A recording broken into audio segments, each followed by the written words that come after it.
Hello students, DTM सब्जेक्टचे आपण वेगवेगळे video चॅनलवरती अपलोड करतच आहे. तर मला असं वाटलं की बाबा आता सिलेबस पण आलेलाच आहे, तर DTM सब्जेक्टमध्ये आपल्याला काय काय युनिट्स दिलेत, काय काय सिलेबस दिलाय त्याच्यावरती एक व्हिडिओ बनवला पाहिजे. तर या व्हिडिओमध्ये आपण तेच पाहणार आहे की आपला जो DTM नावाचा सब्जेक्ट आहे त्या सब्जेक्टमध्ये युनिट वाईज काय काय आपल्याला सिलेबस दिलेला आहे आणि आतापर्यंतच्या व्हिडिओजमध्ये आपण कोणत्या कोणत्या गोष्टी शिकलेल्या आहेत. ओके, तर जास्त वेळ वाया घालू नये, आपण पाहूयात की आपल्या सब्जेक्ट मध्ये काय काय दिलेलं आहे ते. ठीक आहे, तर आपण इथं पाहू शकतो आता की आपला हा DTM चा सिलेबसची कॉपी आहे. हे मी ऑलरेडी तुम्हाला ग्रुपवरती सेंड केलेलं आहे. जरी कोणाकडे नसेल तर डिस्क्रिप्शन बॉक्समध्ये मी याची लिंक देतो, तिथून PDF तुम्ही डाउनलोड करून घेऊ शकता. ठीक आहे, तर digital techniques and micro processor, इथं त्यांनी याचा शॉर्ट फॉर्म काही दिलेला नाहीये, बट याचा शॉर्ट फॉर्म असतो DTM. हा जो सब्जेक्ट आहे या 3 ब्रांचला असतो, BD, IF आणि IH. तर BD काय आहे? Big data, cloud computing and big data. IF म्हणजे इन्फॉर्मेशन टेक्नॉलॉजी आणि IH म्हणजे computer science and information technology. हे सगळे कम्प्युटर रिलेटेडच ब्रांच आहेत. ओके, दुसरी एक गोष्ट म्हणजे काय की कम्प्युटर रिलेटेड जवळजवळ 20-25 ब्रांचेस आहेत. त्या 20-25 पैकी 3 ब्रांचेसला digital technique and microprocessor असा सब्जेक्ट आहे, तर उरलेल्या बाकी सगळ्या ब्रांचेसला फक्त डिजिटल टेक्निक हा सब्जेक्ट दिलेला आहे. तर आता याच्यात गोष्ट काय आहे की फक्त जो डिजिटल टेक्निक आहे तोच सब्जेक्ट असायला पाहिजे. आता तुम्हाला हा जो सब्जेक्ट दिलेला आहे म्हणजे IF ला हा जो सब्जेक्ट आहे हा एक मर्जर सब्जेक्ट आहे, म्हणजे दोन सब्जेक्टचं कॉम्बिनेशन आहे, ज्याच्या डिजिटल टेक्निक पण आहे, मायक्रो प्रोसेसर आहे. आणि दुसरी गोष्ट म्हणजे काय की सिलेबसचा फरक आहे, राईट. एक दोन पॉइंट्स फक्त कमी केलेले आहेत, बट तुमचा जो सब्जेक्ट आहे तो सब्जेक्ट त्यांनी जशाच तसाच यूज केलेला आहे. ओके, तर हा तुमच्या सब्जेक्टचा कोड आहे. ठीक आहे, आता खाली जर पाहिलं आपण तर इथं शॉर्ट फॉर्म दिलाय बघा, DTM. तुमचा हा टोटल 100 मार्काचा सब्जेक्ट पेपर, त्यापैकी 40 मार्क्स पास होण्यासाठी लागतात. 70 मार्काचा मेन थेरी पेपर असणार आणि 30 मार्क्स तुमचे युनिट टेस्टचे असणार. 25 मार्काचं याला मॅन्युअल आहे. 10 मार्क्स मिनिमम पास होण्यासाठी लागतील. 25 मार्काची ऍट द रेट दिलाय म्हणजे इंटरनल प्रॅक्टिकल एक्झाम होईल. 10 मार्क्स मिनिमम लागतील आणि 25 मार्क्स तुमचे SLA चे आहेत, त्याच्यापैकी पण तुम्हाला पास होण्यासाठी मिनिमम 10 मार्क्स लागतील. असा टोटल तुमचा 175 मार्काचा हा सब्जेक्ट राहणार आहे. ओके, तर आता पाहूयात युनिट वाईज काय काय सिलेबस आपल्याला दिलेला आहे. तर इथं जर पाहिलं तर आपला हा जो पहिला युनिट आहे तो पहिला युनिट बघा, number system and digital logic gates. Okay, तर इथं हे number system and digital logic gate हे दोन वेगवेगळे युनिट्स आहेत, त्याला त्यांनी कंबाईन करून एकाच युनिटमध्ये टाकलेलं आहे.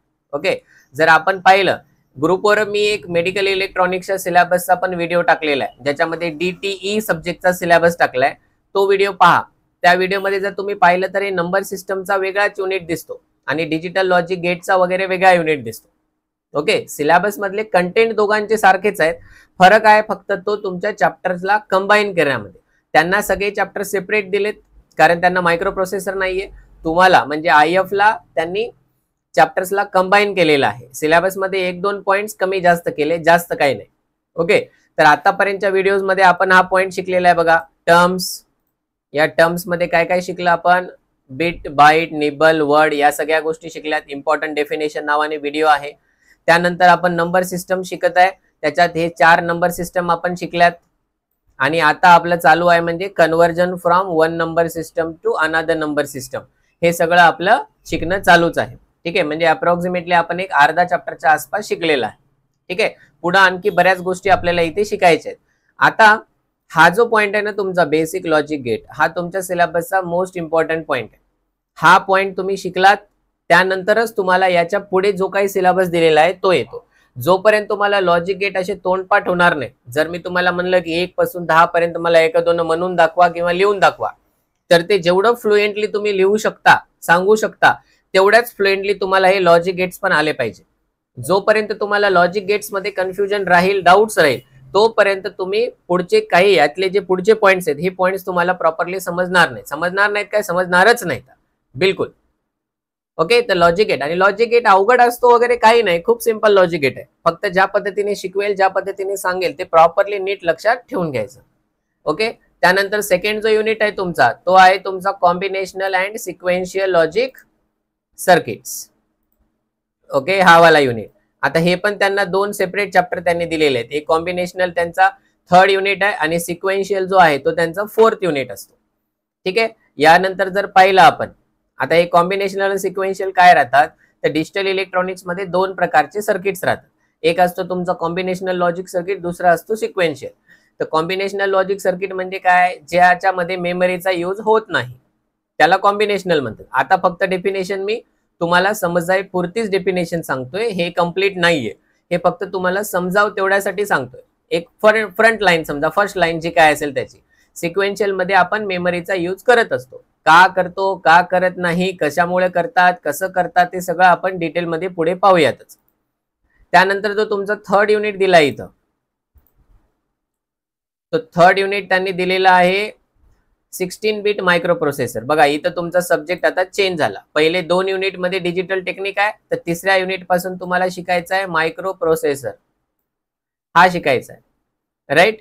त्यानंतर आपल्याला त्या मायक्रो प्रोसेसर बद्दलची प्रोग्रामिंग शिकायची. त्या प्रोग्रामिंगला म्हणतात assembly language programming, right, ALP. तुम्ही जे C++, जावा वगैरे हे जे सगळे कम्प्युटरचे लँग्वेजेस आहेत, या सगळ्या लँग्वेजेसला हाय लेवल लँग्वेज बोललं जातं. ओके, बट ही जी असेंब्ली लँग्वेज आहे याला लो लेवल लँग्वेज बोलतात. अगोदर सगळी जी प्रोग्रामिंग आहे ती असेंब्ली लँग्वेज मध्येच व्हायची, बट असेंब्ली लँग्वेज जी आहे ती खूप जणांना येत नाही, थोडीशी अवघड लँग्वेज असते ती, कम्पॅरेटिव्हली त्याचे रिसोर्सेस पण कमी आहेत, म्हणून आपण हाय लेवल लँग्वेजेसचा यूज करत असतो. बट काही काळजी करण्याची गरज नाही, खूप कमी जणांना असेंब्ली लँग्वेज समजते आणि त्या कमी जणांपैकी मी एकटा आहे. मला असेंब्ली लँग्वेज प्रोग्रामिंग खूप चांगल्या प्रकारे जमते. ठीक आहे, तर तुम्हाला काही काळजी करण्याची गरज नाही, तुम्हाला मी पूर्ण ती प्रोग्रामिंग शिकवून टाकणार काय आहे ते. ठीक आहे, तर इथे प्रोग्रामिंग करायचे तर त्याच्या रिलेटेड अगोदर काही छोटे छोटे पॉइंट्स दिलेले आहेत, राईट. म्हणजे आपल्याला इथं इन्स्ट्रक्शन्स वगैरे सगळे शिकायचे आहेत, कोणते कोणते असतात ते. आणि त्यानंतर शिकायचे आपल्याला इथं assembly language programming, actual programs आपल्याला इथं शिकायचे आहेत. ओके, तर हे असे 5 युनिट्स आहेत. 5 युनिट्स बेसिकली तुमचे 2 सब्जेक्ट्स आहेत वेगवेगळे. एक सब्जेक्ट आहे डिजिटल टेक्निक आणि दुसरा सब्जेक्ट आहे मायक्रो प्रोसेसर. अजूनही सांगतोय 200 पेजेसची नोटबुक करू नका, तुमच्या पहिल्या 2 चॅप्टर मध्येच तुमची तेवढी नोटबुक भरवून जाणार. ओके, त्याच्यानंतर पुढे जर पाहिलं आपण तर पुढे तुमचे प्रॅक्टिकल्स वगैरे दिलेले आहेत आणि डीटीच्या प्रॅक्टिकलची तेवढी काही काळजी करण्याची गरज नाहीये, ते सगळे प्रॅक्टिकल मी तुम्हाला इथं पण शिकवू शकतो. ओके, फक्त आपल्याकडे तेवढे प्रॅक्टिकल साठी जे आपल्याला कंपोनंट्स लागतात तेवढे कंपोनंट्स आपण घेऊयात आणि एखाद्या दिवशी प्रॅक्टिकल सगळे आपण इथं परफॉर्म करू शकतो. ठीक आहे, त्यानंतर त्यांनी इथं दिलेलं आहे आता पुढच्या पेज वरती युनिट वाईज वेटेज तुमचं. ठीक आहे, तर युनिट वाईज काय काय वेटेज आहे पहा याच्यामध्ये. पहिला जो युनिट आहे तो पहिला युनिट तुमचा 12 मार्क्स साठी आहे, दुसरा युनिट 16, तिसरा युनिट 12, 16 आणि 14, राईट. तर आता आपले जे 3 युनिट्स आहेत ते 3 युनिट जे आहेत हे 3 युनिट्स म्हणजे आहे आपला मायक्रो प्रोसेसर. एक मिनिट, कलर बदल. हे जे 3 युनिट्स आहेत हे 3 युनिट म्हणजे आपला मायक्रो प्रोसेसर आहे आणि हे जे 2 युनिट्स आहेत पहिले 2, हे पहिले 2 म्हणजे आपला डिजिटल टेक्निकचा सिलेबस आहे. ओके, आणि हा युनिट म्हणजे आपले मायक्रो प्रोसेसरचा सिलेबस आहे. म्हणून अशा प्रकारे त्यांनी सब्जेक्टला आपलं नाव दिलेलं आहे digital techniques and micro processor. Okay, काही काळजी करण्याची गरज नाही. सिलेबस फक्त सब्जेक्टचा तुमचा मोठा आहे, लेंदी आहे, शिकवायला आपल्याला बराच याला टाइम लागतो, बट सब्जेक्ट काही अवघड नाहीये. आजपर्यंत या सब्जेक्ट मध्ये 70 पैकी 67, 68 सुद्धा मार्क घेतलेले आहेत, राईट. बट मी वाट बघतोय अजून पण की कोणीतरी मला भेटेल जे 70 पैकी 70 घेऊ शकेल या सब्जेक्ट मध्ये. ठीक आहे, जे मायनर 1-2 मार्काच्या मिस्टेक होतात त्या पण आपल्याला रेक्टिफाय करायच्या आहेत. ओके, ठीक आहे, तर आता हा तुमचा सिलेबस झाला. PDF डिस्क्रिप्शन बॉक्स मध्ये दिलेलीच आहे, तिथून तुम्ही डाउनलोड करू शकता. जर काही डाऊट वगैरे जर असेल ठीक आहे तर तुम्ही डायरेक्टली कॉन्टॅक्ट करा. आणि 15 जुलै पासून आपलं कॉलेज सुरू होणार आहे, राईट. एकदा आल्यानंतर इथे एकदा ऑफिस वरती येऊन भेटून जा. ऍड्रेस वगैरे जे आहे ते मी ग्रुपमध्ये टाकतो. Okay, thank you.